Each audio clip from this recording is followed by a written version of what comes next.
এই ভিডিওতে দেখাবো আজকের হ্যামস্টার কম্বিটার ডেইলি চেপারটা কিভাবে সমাধান করবেন।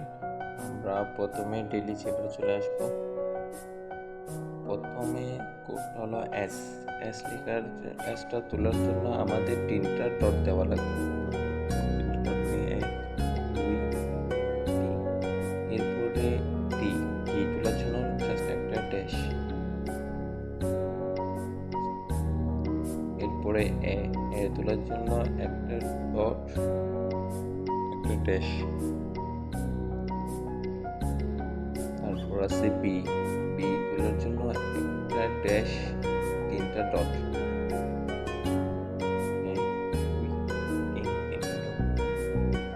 তারপর আছে এল তোলার জন্য একটা ডট, একটা ড্যাশ, আবার দুইটা ডট, এরপর আছে ই তোলার জন্য জাস্ট একটা ডট।